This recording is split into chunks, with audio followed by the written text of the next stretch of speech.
ada yang menarik. Jadi kalau misalnya kita lihat sejak terbitnya Undang-Undang Desa, itu sudah 680 triliun lebih dana desa. Dan itu satu revolusi gitu ya. Karena apa? Karena sebenarnya itu terjadi transfer dari rekening pemerintah pusat, dari Kementerian Keuangan langsung ke desa. Pada pemerintahan Presiden Prabowo dan Wakil Presiden Gibran ini adalah bahwa bagaimana menggerakkan aktivitas ekonomi. Nah, mesinnya apa nih kan gitu. Jadi kalau di pemerintahan itu kan mesti selalu ditanya, ini mesinnya apa? Gitu kan. Mesinnya adalah Koperasi Desa Merah Putih. Jadi ini sesuatu yang buat saya menjadi menarik gitu ya. Belum pernah ada kelembagaan ekonomi yang didesain oleh pemerintah dalam bentuk program yang ada di setiap desa dan kelurahan. Halo, apa kabar? Saya Syazawi Sastro. Kembali bertemu dalam dialog Ngobrolin Indonesia dengan tema potret swasembada pangan pedesaan dan juga target kemandirian desa yang didukung oleh Forum Merdeka Barat 9 bersama dengan Kementerian Komunikasi dan Digital Republik Indonesia. Sesuai dengan amanat Undang-Undang Nomor 6 Tahun 2014, sebagaimana telah diubah menjadi Undang-Undang Nomor 3 Tahun 2024 tentang desa. Bicara mengenai tujuan pembangunan pedesaan adalah mewujudkan desa mandiri dengan cara meningkatkan kesejahteraan masyarakat desa, meningkatkan kualitas hidup dan juga penanggulangan kemiskinan.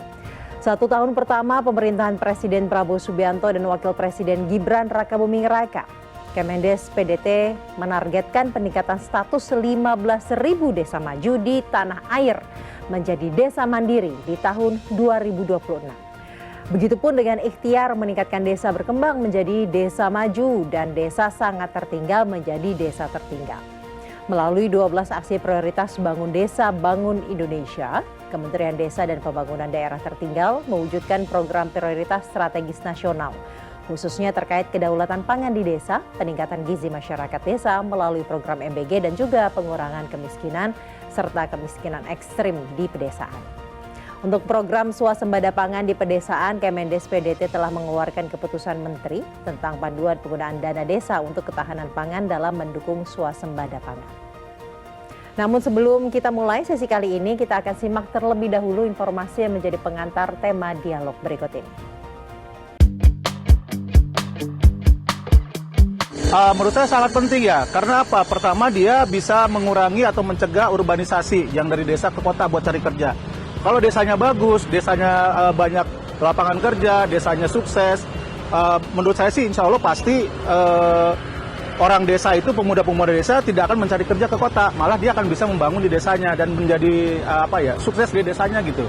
Kita lihat ya seluruh di Indonesia ini paling besar kan emang jumlah desa Mbak, hampir 60.000 lebih.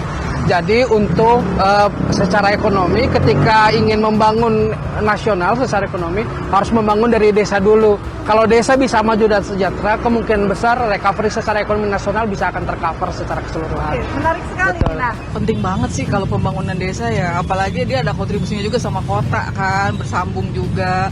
Kalau desanya mati, ibaratnya ntar kotanya juga ikutan, nggak nyambung gitu. Kalau menurut aku seperti itu.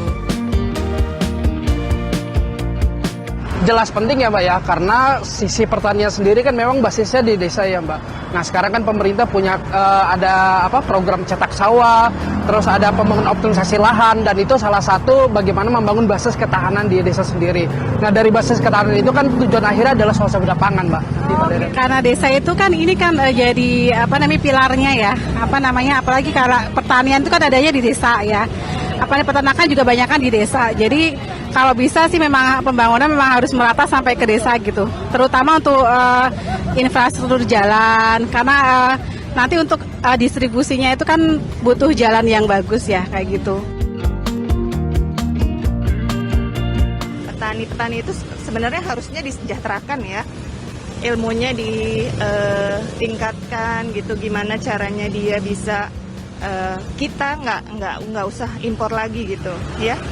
Ya kalau istilahnya ada pupuk bersubsidi lagi kan masyarakat kecil bisa beli istilahnya dikecer gitu, bisa 1 kilo, 2 kilo ya istilahnya buat perkebunan, di depan rumah, pekarangan, bahkan di belakang rumah juga kan istilahnya bisa beli pupuk 1 kilo, 2 kilo. Sekarang kan mesti berkelompok. Dan selanjutnya saya akan memperkenalkan narasumber yang sudah bergabung bersama kita hari ini, Bapak Samsul Widodo, Dirjen Percepatan Pembangunan Daerah Tertinggal, Kementerian Desa dan Pembangunan Desa Tertinggal. Halo Pak Samsul, apa kabar? Baik. Terima kasih ya sudah mau bergabung untuk berdiskusi mengenai desa-desa di Indonesia. Ya. Salah satu tujuan percepatan desa ini adalah meningkatkan kesejahteraan masyarakat. Karena masih banyak, bahkan mungkin di atas 50% ya, masyarakat yang tinggal di pedesaan di seluruh Indonesia. Ya. Sebenarnya di pemerintahan Prabowo Subianto ini, apa program yang bisa mempercepat desa ini agar terus tumbuh maju? Ya, sebenarnya ini menjadi menarik gitu ya. Jadi saya udah 25 tahun nih di pemerintahan, dan kebetulan sepanjang karir saya lebih banyak untuk nangani desa dan daerah tertinggal. Ada yang menarik. Jadi kalau misalnya kita lihat sejak terbitnya Undang-Undang Desa, itu sudah 680 triliun lebih dana desa. Dan itu satu revolusi gitu ya. Karena apa? Karena sebenarnya itu terjadi transfer dari rekening pemerintah pusat, dari Kementerian Keuangan langsung ke desa. Jadi langsung itu ya? langsung ke rekening desa, betul. Dan itu bahwa pengambilan keputusan itu ada di musyawarah desa, di mereka, dari mereka, oleh mereka, dan untuk mereka. Dan termasuk melarang menggunakan kontraktor, jadi mereka sendiri. Ini menjadi sangat menarik karena sebenarnya 10 tahun terakhir, jadi artinya 2015 sampai 2024. Jadi artinya pada kabinet sebelumnya itu lebih fokus bagaimana standar pelayanan minimal secara infrastruktur di desa itu dipenuhi. Jadi kalau misalnya kita bicara pembangunan jalan, itu cukup mengejutkan karena sebenarnya 10 tahun dana desa itu membangun 350.000 kilometer jalan desa, jembatan, air bersih, dan sebagainya.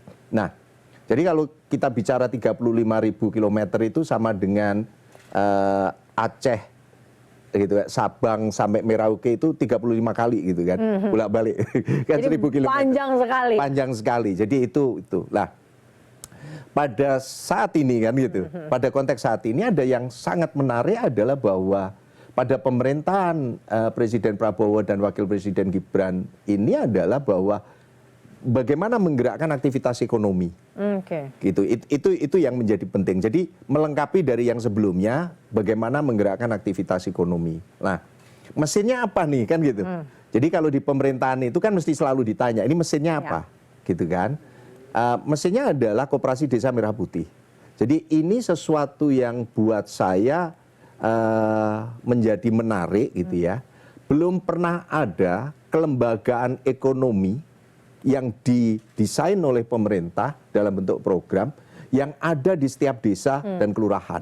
Jadi misalnya begini, ini terus terang saya sampaikan. Misalnya koperasi pasti di Kementerian Koperasi dulu. Kami di Kementerian Desa punya badan usaha milik desa. Jadi dua ya, berbeda ya kalau dulu. Betul. Termasuk di Kementerian Pertanian ada yang namanya kelompok tani, gabungan kelompok tani. Di Kementerian Pariwisata ada yang namanya Pokdarwis, kelompok sadar wisata dan sebagainya. Mereka mengelola desa-desa wisata. Nah, yang terjadi adalah ini silo-silo kan ya. Jadi sektor-sektor mereka dan sebagainya. Sekarang dengan adanya Impres nomor 9 tahun 2025, ini dijadikan satu. Jadi misalnya kita bicara yang menarik kemarin adalah bahwa koperasi desa itu boleh mengelola tambang sampai 2.500 hektar. Itu kan sebenarnya sebelumnya belum pernah terjadi kan gitu.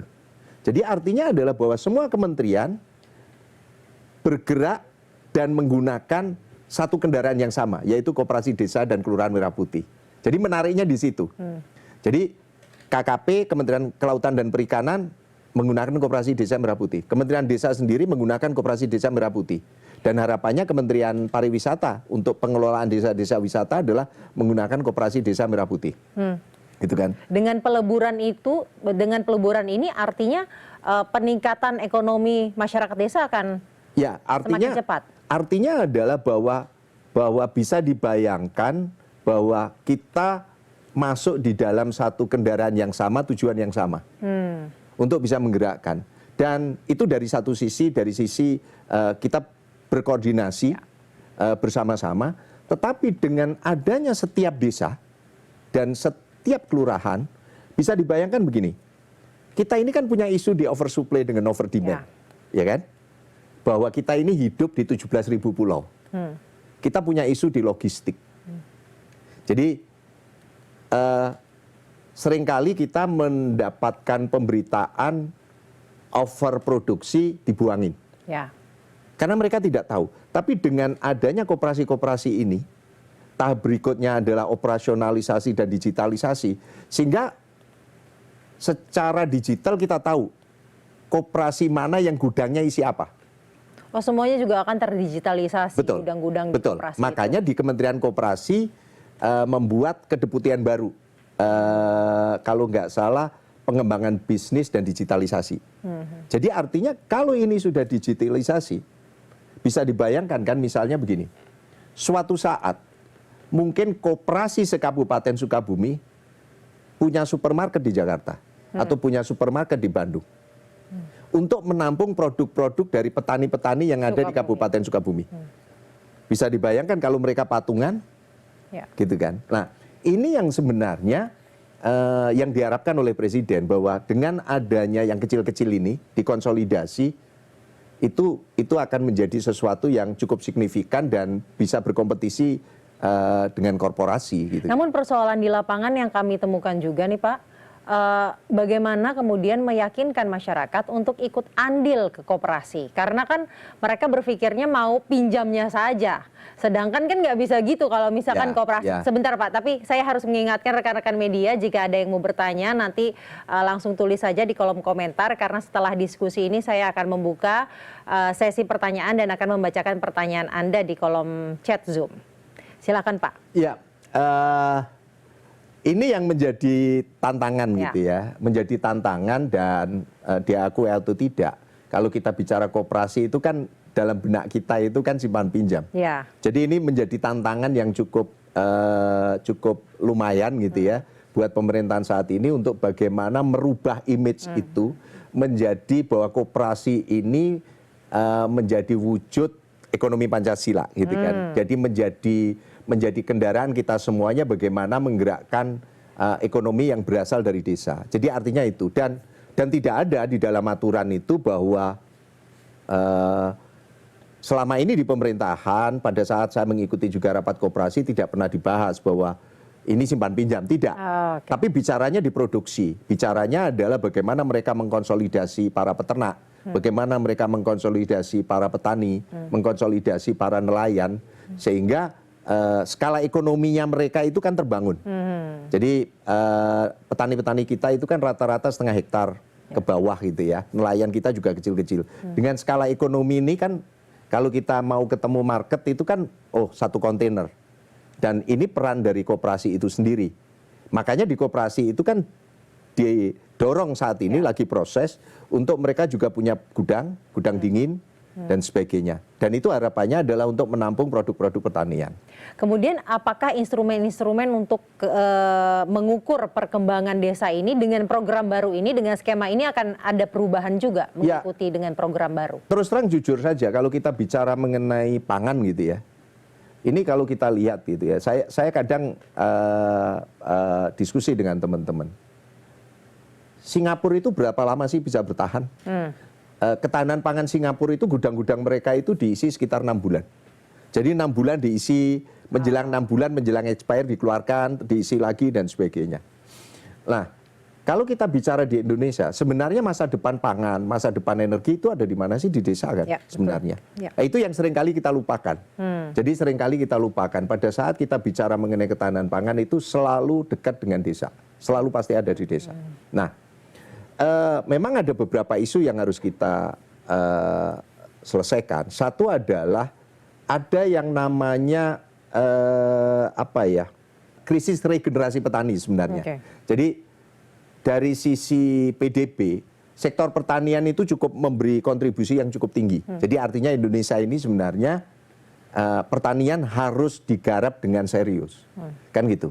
Karena termasuk juga menyumbang tenaga kerja. Tetapi secara statistik bahwa petani muda itu menurun, kan gitu. Jadi artinya di dalam satu situasi kita itu tergantung pada sektor pertanian, gitu kan?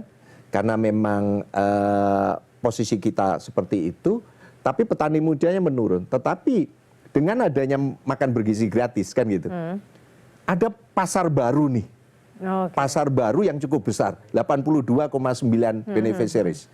Jadi 82,9 penerimaan manfaat. Dan ini kan pasar baru.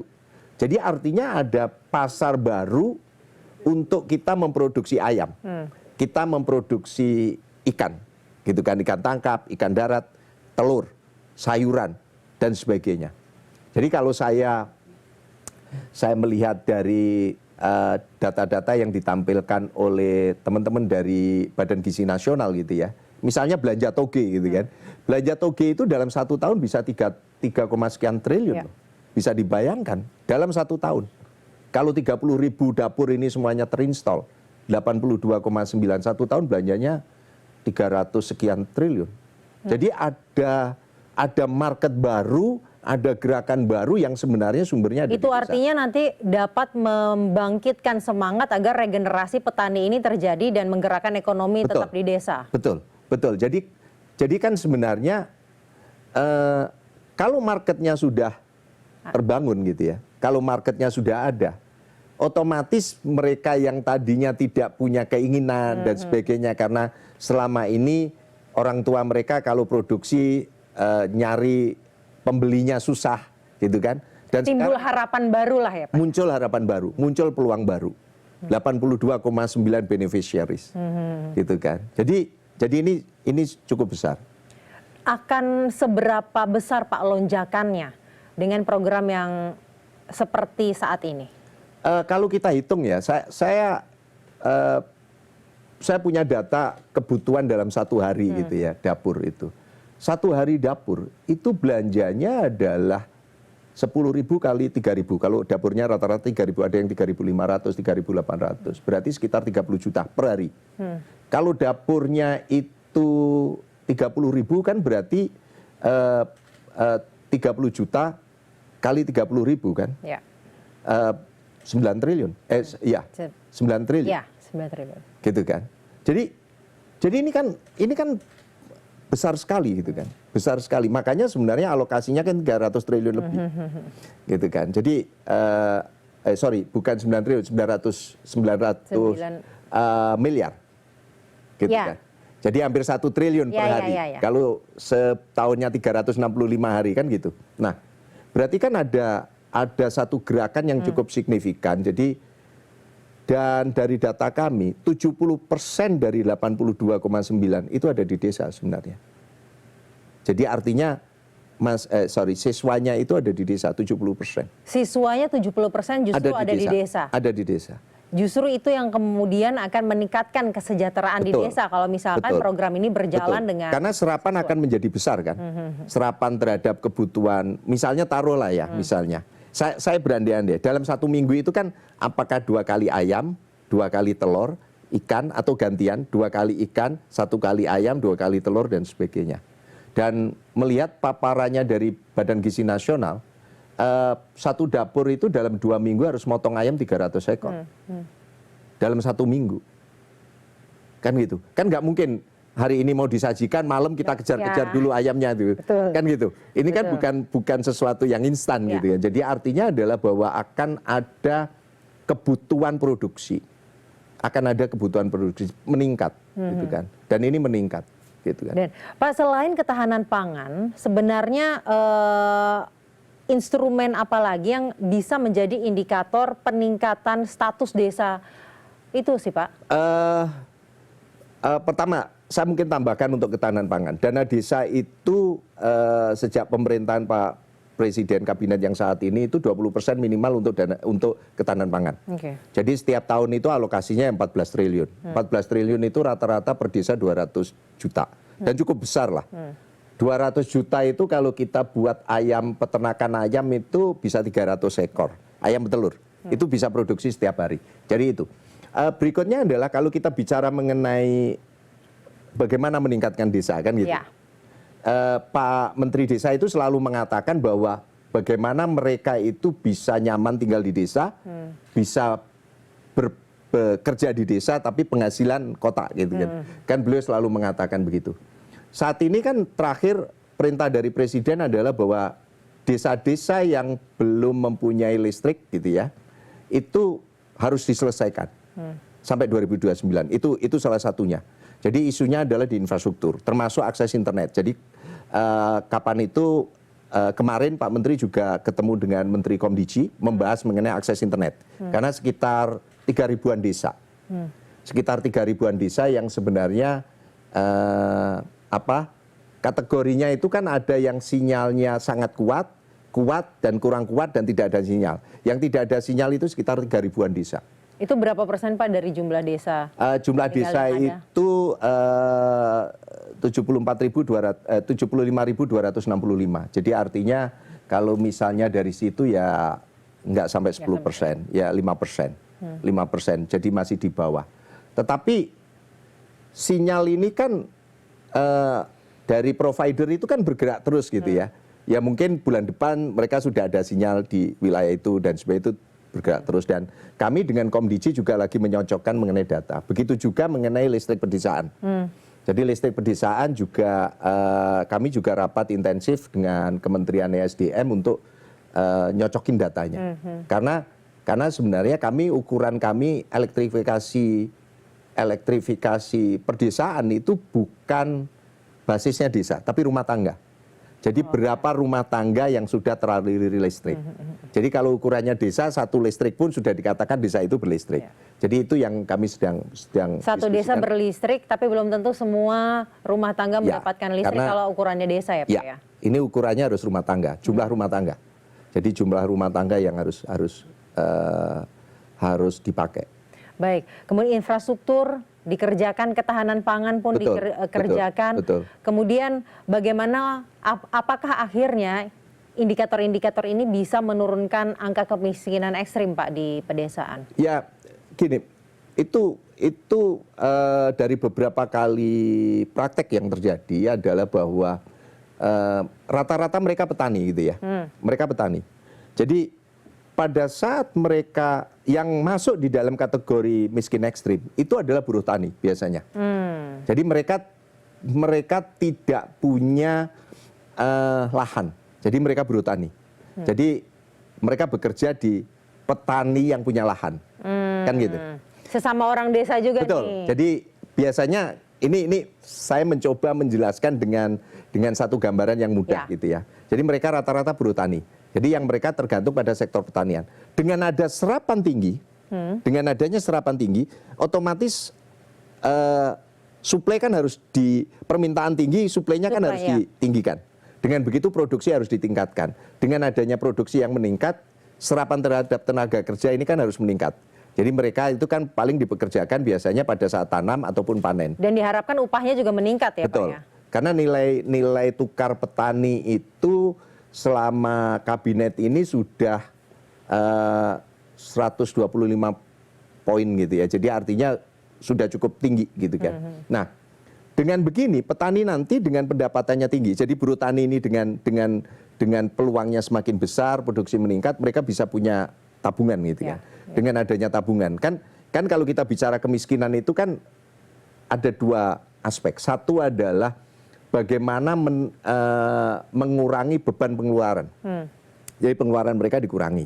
Dengan cara apa? Ada BLT, ada subsidi, ada pemeriksaan kesehatan gratis, pelayanan kesehatan gratis, sekolah gratis. Itu otomatis mengurangi beban pengeluaran.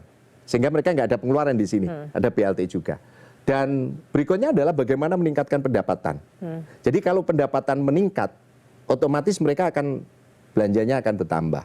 Jadi harapannya dengan adanya peluang mesin baru melalui Koperasi Desa Merah Putih, mereka bisa dibantu keluar dari kemiskinan ekstrim.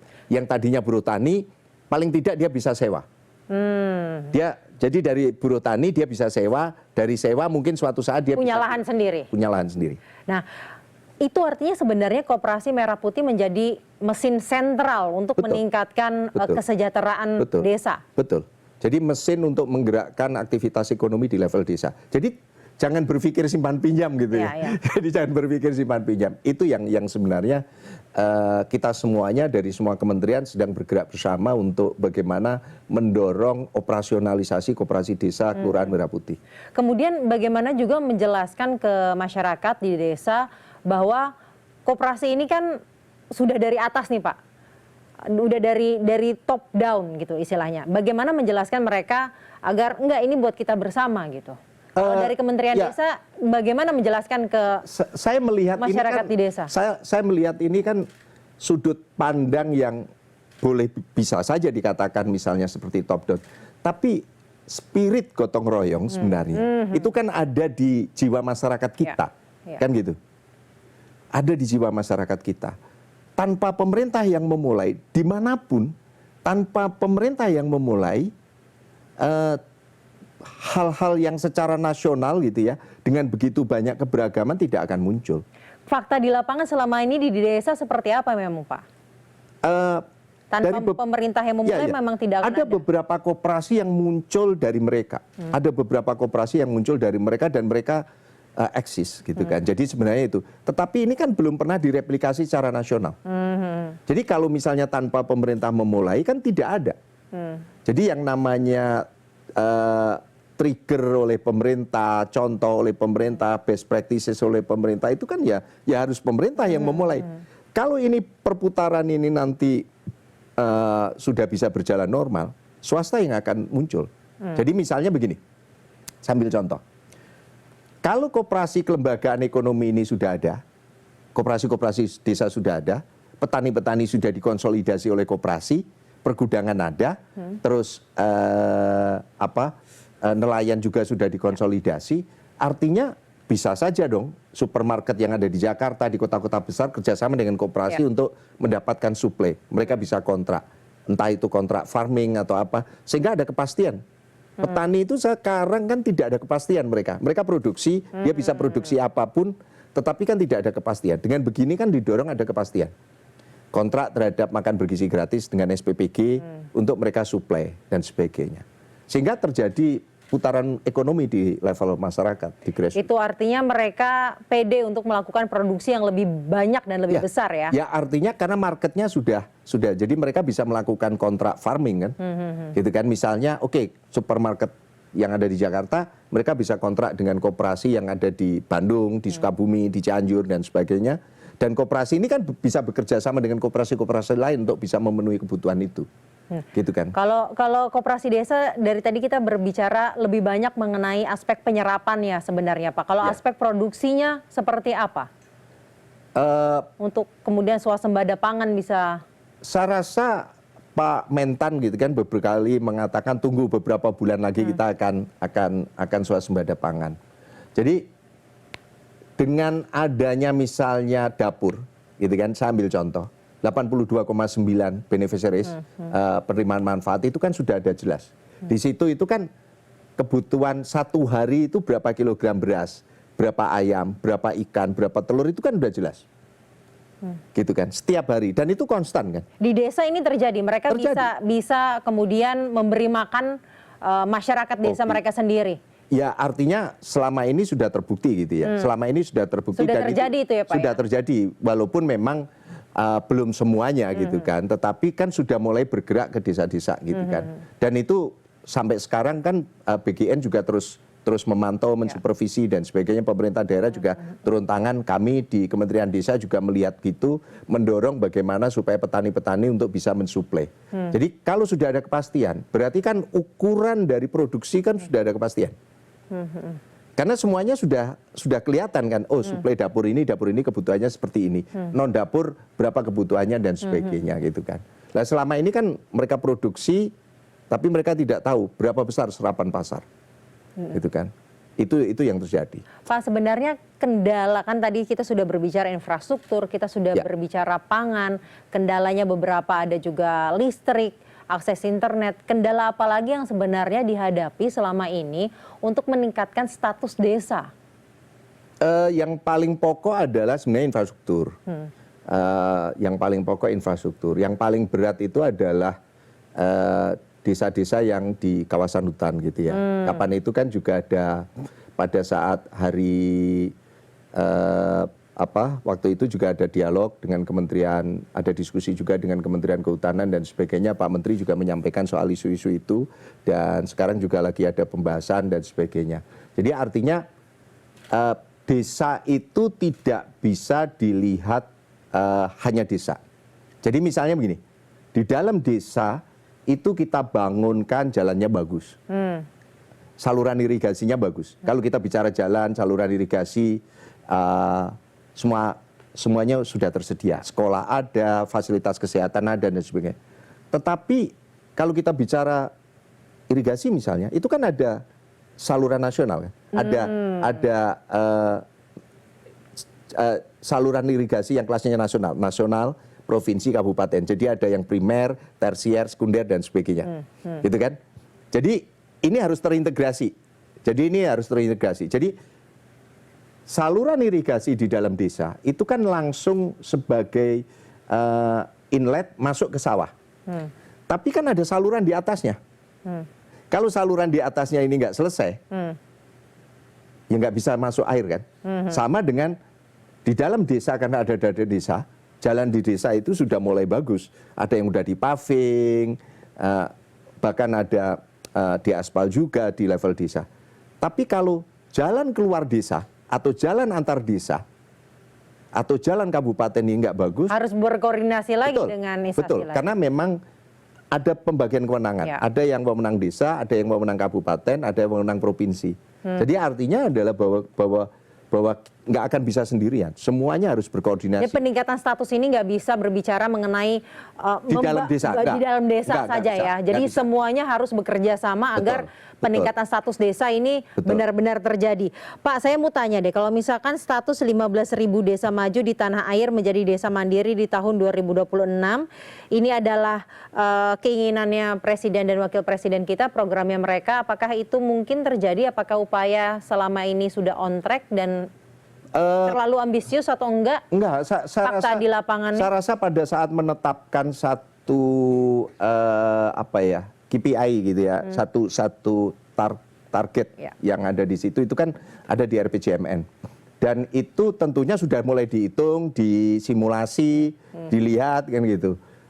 Saya rasa kami di Kementerian Desa punya optimisme. Makanya sebenarnya yang dilakukan sekarang oleh Pak Menteri dan seluruh tim di Kementerian Desa adalah selalu roadshow. Pak Menteri selalu roadshow ke kementerian-kementerian lain. Pak Menteri selalu mengatakan begini, nggak apa-apa bahwa anggaran itu tidak harus melalui Kementerian Desa. Tetapi yang penting anggaran kementerian-kementerian itu mereka memikirkan desa. Jadi apakah itu Komdiji, Kementerian Pertanian, Kementerian Perdagangan, Kementerian Perindustrian, Kementerian SDM. Yang penting adalah bahwa mereka bisa membuat orang desa itu bahagia. Jadi Pak Menteri selalu begitu. Sehingga Pak Menteri selalu keliling dan meyakinkan mereka untuk bagaimana mendorong bahwa mereka memberi perhatian kepada desa. Karena sesuai dengan Asta Cita ke-6, membangun dari desa dan dari bawah untuk pertumbuhan dan pemerataan ekonomi dan pemberantasan kemiskinan. Itu artinya sebenarnya meniadakan ego sektoral sangat penting agar bisa mencapai desa ini semakin maju ya Pak ya? Ya, secara teori memang kita harus berkoordinasi dan saya melihat spirit dari kabinet ini pun kita mesti harus sama-sama. Bekerja sama, gotong royong itu tadi ya, yang menjadi prinsip dasar dari koperasi. Pak, ini sudah ada pertanyaan, beberapa pertanyaan dari media. Saya akan bacakan satu persatu, nanti bisa langsung dijawab oleh Bapak. Pertanyaan pertama untuk Pak Samsul ini dari Fajarel, rakyat merdeka di banyak daerah tertinggal potensi pangan lokal sebenarnya besar. Tapi kadang terhambat akses pasar dan juga infrastruktur yang tadi sudah kita bahas ya mungkin ya Pak ya. Bagaimana strategi Kemendes memastikan bahwa swasembada pangan di desa benar-benar terasa sampai dapur masyarakat? Jadi ini pertanyaan yang menjadi sangat menarik ya. Terus terang. Dan ini perhatian kita semua. Statistik mengatakan bahwa konsumsi mie instan di Indonesia Timur misalnya, khususnya Papua, itu meningkat tajam. Saat ini Pak? Saat ini meningkat tajam. Bisa dicek, di media sosial. Entah itu di TikTok dan sebagainya. Ada sesuatu yang tanpa sadar kita mendorong konsumsi mie instan. misalnya begini, pada saat terjadi bencana, makanan apa yang datang duluan? Mie instan. Mie instan. Karena udah paling ready, Paling mudah kubikasinya juga kecil, paling mudah, diangkutnya juga mudah dan sebagainya. Sehingga apa yang terjadi? Kita memperkenalkan yang namanya rasa umami dari mie instan itu. Ya. Gitu kan? Tahu sendiri kan mie instan, mau pagi, siang, sore kan. Kayak enak aja Pak pokoknya kalau mie Apalagi instan pas tuh, sakit iya. gitu ya. Itu enak banget. Nah, ini yang menjadi mengkhawatirkan sebenarnya. Padahal dari struktur kita bahwa sebenarnya kita punya pangan lokal, terutama kalau kita lihat pangan lokal. Nah, Kemendesa saat ini sedang menyusun pengembangan sistem pangan di pedesaan. Jadi sistem pangan itu tidak hanya di ketahanan pangan saja, tetapi mulai dari produksi, mulai dari hilirisasi, penyimpanan, sampai bagaimana mencapai kepada konsumen. Jadi satu terintegrasi. Kalau ketahanan pangan itu kan sebenarnya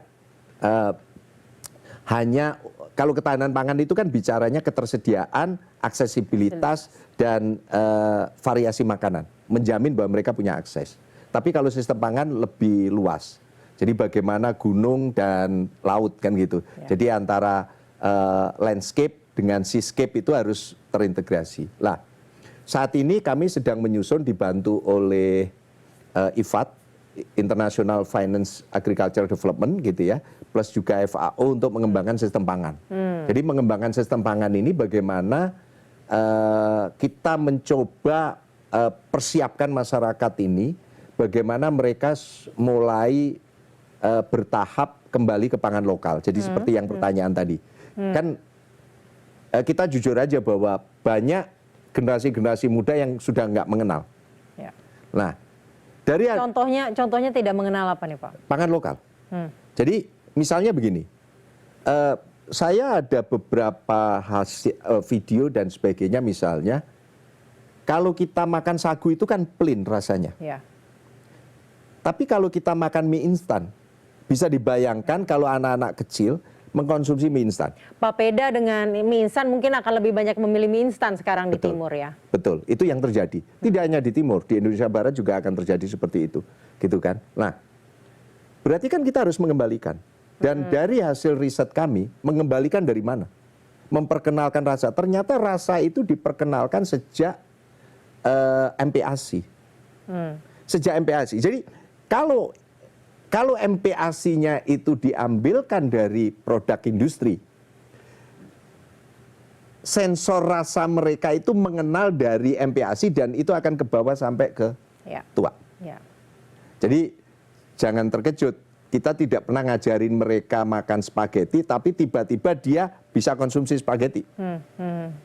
Tapi misalnya bayi yang tidak pernah, misalnya bayi di Jawa Timur tidak pernah mengenal rujak cingur gitu kan, saya orang Jawa Timur, dia tidak akan bisa mengkonsumsi rujak cingur. Karena tidak pernah dikenalkan. Jadi memang problem mulai dari MPASI. Makanya jadi sebenarnya swasembada pangan hingga ke meja masyarakat itu bukan masalah supply, demand, produksi, dan lain-lain saja ya Pak ya? Ya, saat ini kan kita swasembada pangan untuk padi dan jagung. Itu dulu gitu kan. Jadi artinya stabilitas dari sisi nasional, oke, kita udah punya stok. Tetapi untuk mengembalikan kepada pangan lokal, ini bukan sesuatu yang mudah, tetapi bukan berarti tidak mungkin. Berarti kan harus ada mulai bagaimana MPASI itu diperkenalkan dengan produk-produk lokal, dengan produk-produk yang memang misalnya mulai dari bahan bakunya dari ketan hitam, bahan bakunya dari sagu, bahan bakunya dari sukun dan sebagainya kan gitu. Sukun goreng tuh enak loh padahal ya Pak ya. Ya tapi kalau MPASI sukun goreng khawatir nanti dewasanya jadi makan gorengan kan gitu. Kan gitu. Jadi tapi paling tidak bahan bakunya. Lah ini ada isu mengenai teknologi juga dan sebagainya. Jadi memang harus dari situ. Jadi karena jangan sampai kita sudah swasembada pangan, stok banyak yang makan bukan kita ya. Ujung-ujungnya kita makannya mie instan. Itu ya Pak ya. Ya kalau dari statistik memang meningkat. Konsumsi kita terhadap gandum ini memang meningkat. Dari sisi statistik. Dan itu sebenarnya mengkhawatirkan. Padahal pada dasarnya Indonesia bukan produsen gandum ya Pak ya? Bukan. Baik. Gitu kan. Jadi itu yang menjadi pertanyaan itu sangat relevan dan kami di Kementerian Desa sedang menyusun itu dan harapannya tahun depan bisa dijalankan. Baik. Pertanyaan selanjutnya Pak, ini ada dari Ricard Indonews.id. Dalam konteks pembangunan desa mandiri, seperti apa strategi pemberdayaan masyarakat desa agar mereka tidak hanya menjadi penerima program, tetapi juga sebagai pelaku utama dalam rantai produksi pangan. Lalu apa target konkret yang ingin dicapai oleh Ditjen PPDT hingga tahun 2026 atau 2027 dalam hal jumlah desa mandiri? Terus terang begini, sebelumnya bahwa kita itu kan sering kali diskusi gitu ya. Kalau kita bicara mengenai desa mandiri gitu kan, kenapa sih dari desa berkembang menjadi desa mandiri maju dan sebagainya. Itu kan kita bicara di level teori gitu ya, di level teori. Tetapi saat ini terus terang saya mengakui bahwa saat ini itu tools gitu ya, toolsnya cukup lengkap di level desa. Satu, kita punya koperasi desa Merah Putih. Artinya ada kelembagaan ekonomi yang mereka harapannya bisa mendorong dan melakukan orkestrasi. Dan sangat holistik ya tadi. Betul. Ya. Jadi dia bisa menjadi off taker, jadi penampung produk pertanian. Dia bisa juga invest karena nanti akan disediakan modal untuk melakukan hilirisasi. Jadi misalnya saya ambil contoh, kita itu selalu sering menemukan kelebihan panen mangga pun murah banget, gitu kan. Saat ini mungkin belum musim. Pada saat belum musim itu harga bisa sampai 50.000 per kilo. Padahal saat musim jatuh banget dan sebagainya.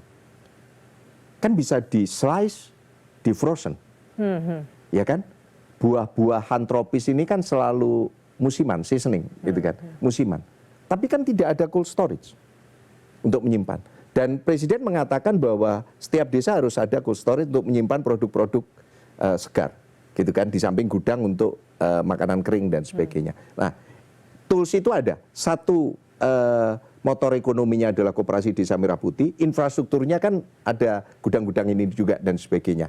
Terus permodalan juga disiapkan melalui bank pemerintah, melalui himbara dan sebagainya. Jadi dari sisi itu sebenarnya sudah cukup lengkap. Infrastruktur sudah dibangun dari dana desa.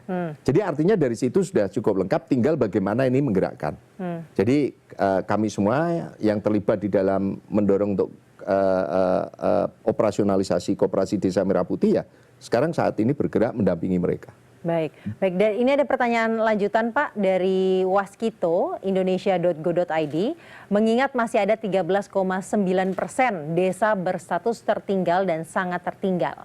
Bagaimana Kemendes PDT memastikan bahwa kesiapan infrastruktur dasar dan juga kapasitas SDM agar dapat mendukung target 15.000 desa mandiri pada 2026? Ya, kalau dari dana desa saya rasa pasti masih kurang ya untuk menyelesaikan persoalan infrastruktur, terutama untuk standar pelayanan minimal kan gitu, ada standar pelayanan minimal. Makanya sebenarnya tadi yang saya sampaikan bahwa Pak Menteri keliling ke kementerian-kementerian lain, kalau kita bicara listrik perdesaan, tentunya pemangkunya adalah Kementerian ESDM. Ya. Kalau kita bicara mengenai akses internet, kami datangnya ke Komdiji gitu kan. Jadi meminta mereka untuk memberi perhatian. Nah, ini salah satu strategi yang dilakukan saat ini. Di samping kami sedang mempersiapkan satu skenario sebenarnya, kami sedang menghitung dari seluruh desa ini sebenarnya supaya mereka mencapai satu desa mandiri itu sebenarnya berapa besar kebutuhannya. Dan saat ini kemarin kami juga sudah dapat arahan dari Pak Menteri untuk menghitung karena Pak Menteri sendiri akan lapor ke Presiden. Jadi mungkin ada beberapa aspek yang kita butuh dukungan yang agak lebih gitu kan. Dan itu seperti tadi di awal bahwa target yang dicanangkan oleh Bapak Presiden ini tidak terlalu ambisius ya dan bisa ya ini normal dan challenging gitu ya, challenging tetapi kami optimis untuk bisa mencapai. Optimis untuk bisa, karena memang harus selalu optimis ya Pak ya? Ya haruslah dan itu tadi sudah ada banyak instrumen yang sebenarnya cukup lengkap, tinggal bagaimana menggerakkan. Baik, kita sudah sampai sepertinya Pak di penghujung dialog. Namun sebelum saya menutup dialog kali ini, ada closing statement Pak mengenai bagaimana perkembangan pedesaan di Indonesia, target-target yang dicanangkan oleh pemerintahan Prabowo Subianto ini seperti apa dan 1 tahun jalannya pemerintahan Prabowo Subianto khususnya di pedesaan seperti apa? Ya, yang selalu kami khawatirkan gitu ya, yang selalu kami khawatirkan terjadi seperti Korea dan Jepang, pindahnya masyarakat desa ke kota. Jadi kayak misalnya Jepang itu udah hampir 90%, Korea itu sudah hampir 70%. Di kota semua ya Pak? Betul. Akhirnya apa yang terjadi, walaupun itu peluang buat Indonesia karena banyak tenaga kerja Indonesia yang menjadi petani di Jepang, gitu kan, menjadi petani di Korea. Jadi harapannya adalah bagaimana semua pihak bisa berkolaborasi untuk kembali untuk membangun desa, karena sebenarnya masa depan Indonesia itu ada di desa. Masa depan pangan kita, masa depan energi kita ada di desa. Jadi artinya bagaimana kita menciptakan satu ekosistem bahwa kita bisa membuka lapangan-lapangan kerja baru ada di desa. Jadi itu yang mungkin paling penting. Desa untuk Indonesia maju. Desa untuk Indonesia maju. Bangun desa, bangun Indonesia. Baik, terima kasih Pak Samsul Widodo, Dirjen Percepatan Pembangunan Daerah Tertinggal Kementerian Desa dan Pembangunan Desa Tertinggal telah mau berdiskusi di acara kali ini. Dan dari Desa Indonesia Tumbuh, dari wilayah tertinggal, bangsa ini belajar arti ketahanan dan juga gotong royong yang tadi sudah didiskusikan panjang lebar. 1 tahun pemerintahan Prabowo Gibran bukan waktu panjang, tapi cukup untuk melihat arah apakah pembangunan makin menyentuh masyarakat. Karena sejatinya kemajuan bangsa diukur bukan hanya dari gemerlap kota besar, tapi dari senyum warga desa yang merasakan kehadiran negara. Demikian dialog FMB 9 Ngobrolin Indonesia kali ini dengan tema potret swasembada pangan pedesaan dan target kemandirian desa.